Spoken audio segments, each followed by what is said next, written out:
தமிழக அரசியல் மீண்டும் ஒரு சுவாரஸ்யமான அதே நேரத்தில் சிக்கலான திருப்பு முனையில் நிற்குதுங்க. மைனாரிட்டி ஆட்சி இதுக்கு முன்னாடி நடந்ததே இல்லையா அப்படின்னு விஜய் அவர்கள் எழுப்பிய கேள்வி வெறும் ஒரு அரசியல் கருத்து மட்டும் இல்லை, அது இந்திய அரசியல் அமைப்பின் அடிப்படைகளை தொடும் ஒரு விவாதமாகவே மாறியிருக்கு. தமிழ்நாட்டில் ஆட்சி அமைக்க விஜய் போராடி வராரு.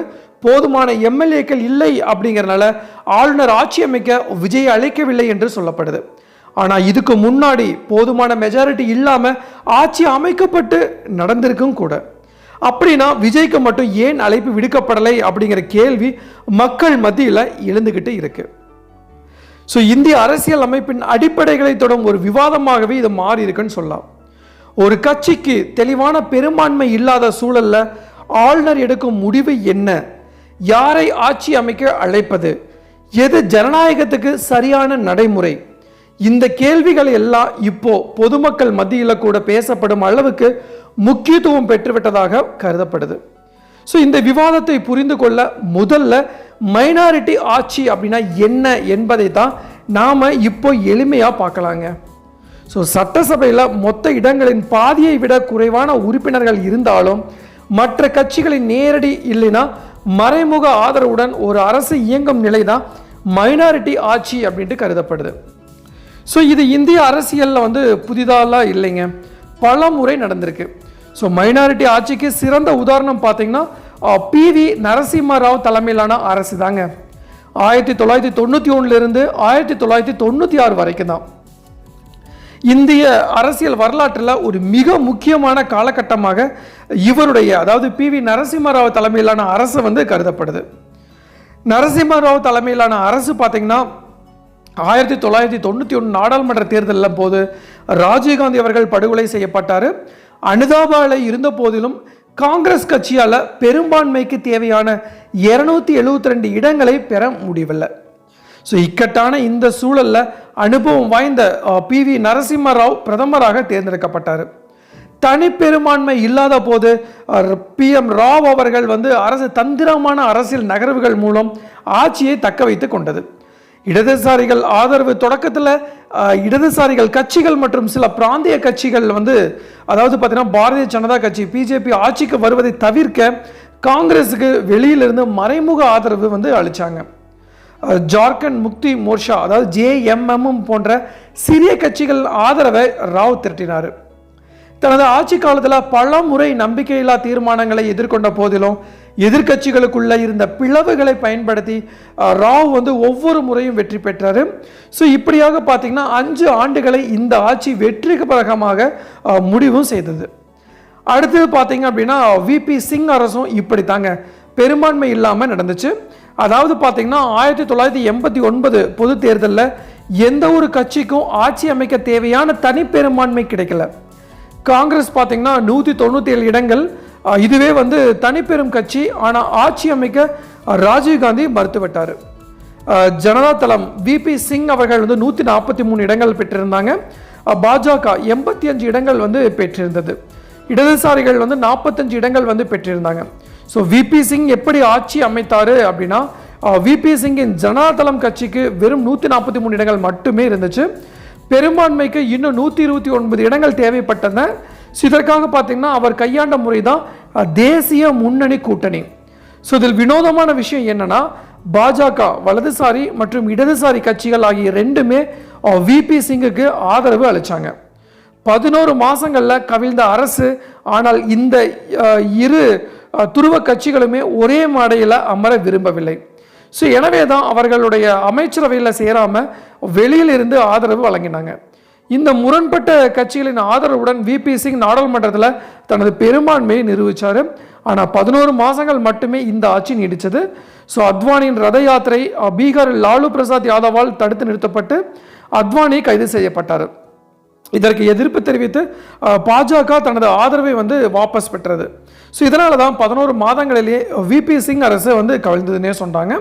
ஸோ அடுத்தது பார்த்தீங்கன்னா மன்மோகன் சிங் அரசு. இதற்கடுத்து மன்மோகன் சிங் அரசு பார்த்தீங்க அப்படின்னா 2004 2009 ஐக்கிய முற்போக்கு கூட்டணி அதாவது UPA 1 ஆட்சியில் காங்கிரஸிற்கு தனி பெரும்பான்மையே இல்லை.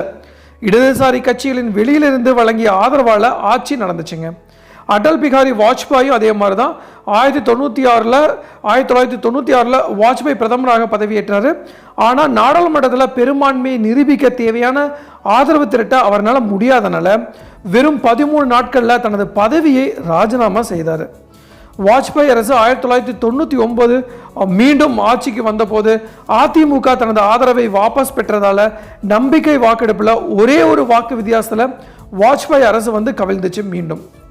ஸோ எம்ஜிஆர் மறைவுக்கு பின் 1988 ஜானகி ராமச்சந்திரன் வந்து முதலமைச்சராக பொறுப்பேற்ற போது சட்டமன்றத்தில் பெரும்பான்மையை நிரூபிப்பதில் பெரும் கலவரமே வெடிச்சதுங்க. ஸோ இறுதியில் பார்த்தீங்கன்னா அந்த அரசும் கலைக்கப்பட்டது. ஸோ அதே மாதிரி தான் திமுக அரசு 2006-2011 2006 சட்டமன்ற தேர்தலில் திமுகவிற்கு பார்த்தீங்கன்னா தனி பெரும்பான்மை கிடைக்கல, 96 இடங்கள் மட்டுமே கிடைச்சது. காங்கிரஸ் மற்றும் பிற கட்சிகள் ஆதரவுடன் மைனாரிட்டி திமுக அரசு என்ற விமர்சனங்களுக்கு இடையே 5 ஆண்டுகள் ஆட்சி நடத்தியது. ஸோ இப்படி இந்திய அரசியல் வரலாற்றில் மைனாரிட்டி ஆட்சி நடைபெற்று வந்திருக்கிறது அப்படின்னு சொன்னால் அந்த விஷயம் தான் நிதர்சனமான உண்மையாக இருக்கு.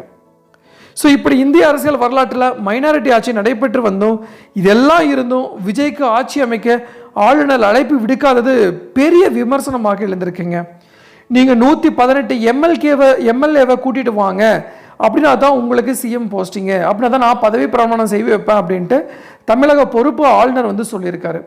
ஸோ சட்டங்கள் வந்து சரியாக இருந்தும் ஆளுநர் வந்து ஏன் இப்படி வந்து முடிவு சொல்லியிருக்காரு, இதுக்கு பின்னாடி பாஜகவுடைய அரசியல் சதி இருக்கா இல்லை திமுகவுடைய அரசியல் சதி இருக்கா அப்படின்ட்டு மக்கள் அனைவருமே அவங்களுக்குள்ள ஒரு பெரிய கேள்வியை எழுப்பிட்டு வராங்க. அண்ட் ஆல்சோ சொசைட்டிலையும் இந்த கேள்வியை முன் வச்சுட்டு இருக்காங்க.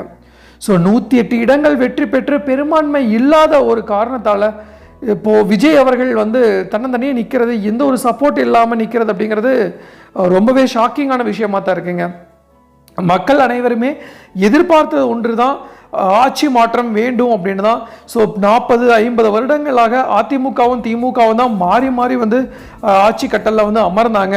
ஸோ இப்போ ஒரு மாற்றம் வேண்டும், விஜய் அவர்கள் வந்து கொண்டு வந்து பார்க்கலாம் அப்படின்னு ஒரு ட்ரெயினில் தான் வந்து மக்கள் அனைவருமே அவருக்கு வாக்களித்து ஸோ அவரும் வந்து பல்வேறு இடங்களில் ஒரு அதிகப்படியான வாக்குகள் பெற்று வெற்றியும் பெற்றார்.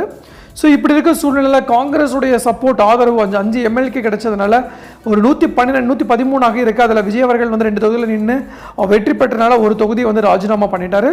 ஸோ அப்படி பார்க்கும்போது 112 இடங்கள் இருக்குது, இன்னும் தேவைக்கு 6 இடங்கள் வேண்டும்.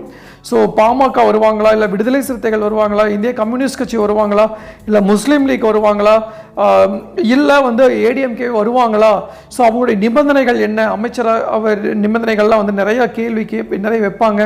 ஸோ இப்படி வந்தாலும் விஜய் வந்து மெஜாரிட்டி கொடுத்தாலும் 118 தொகுதிக்கு மேலே கொடுத்தாலும் சட்டப்பேரவையில் நாளைக்கு சிஎம்மாக வந்ததுக்கப்புறம் எதிர்க்கட்சி தலைவராக திமுக அமரும் பொழுது பார்த்தீங்கன்னா பல்வேறு சட்ட சிக்கல்களை வந்து விஜய் அவர்கள் வந்து சந்திக்க வேண்டிய சூழ்நிலை இருக்கும். ஏன்னா அப்பப்போ அவங்க ஏதோ ஒரு பிரச்சனை பண்ணிகிட்டே இருப்பாங்க. அப்பப்போ விஜய் அவர்கள் வந்து தங்களுடைய மெஜாரிட்டியை நிரூபித்து கொண்டே இருக்க வேண்டும். ஸோ இப்படி மைனாரிட்டி ஆட்சி இது மாதிரி இந்தியாவிலையும் சரி தமிழகத்திலையும் சரி இதுக்கு முன்னாடி நடந்திருக்கும். இந்த சூழ்நிலையில் ஆளுநர் அவர்கள் இப்படி ஒரு ட்விஸ்ட் பண்ணி விட்டது பார்த்திங்கன்னா மக்கள் மத்தியில் ஒரு பெரும் வெறுப்பை வந்து கிளப்பியிருக்குன்னே சொல்லாங்க. So MGR, NT Rao and also Vijay, இந்த 3 எழுத்து கொண்ட பெயர்களை கொண்ட தலைவர்களுக்கு இது மாதிரி ஆளுநர் மூலமாக ஒரு சிக்கல் வர்றது அப்படிங்கிறது தமிழ்நாட்டிலையும் சரி இந்தியாவிலையும் சரி ஒரு புது விஷயம்லாம் கிடையாது. ஸோ எது எப்படியோ விஜய் அவர்களுக்கு வந்து இன்னும் 2-3 கட்சிகள் ஆதரவு தெரிவித்து அவர் வந்து சிஎம் கட்டலில் அமர வேண்டும் அப்படின்ட்டு நான் இந்த நேரத்தில் எல்லாம் இறைவனை கேட்டுக்கொள்கிறேன். ஸோ இதுதான் நான் இன்னைக்கு உங்களுக்கு சொல்ல வர வேண்டிய டெஃபினட்டாக யூஸ்ஃபுல்லாக இருக்குன்னு நினைக்கிறேன். ஸோ மீண்டும் இன்னொரு நாள் இது மாதிரி சுவாரஸ்யமான இன்ஃபர்மேட்டிவ் வீடியோ உங்களை சந்திக்கும் வரை உங்களிடமிருந்து விடைபெறுவது உங்கள் மஞ்சள் மாநகர மைந்தன் சிவா.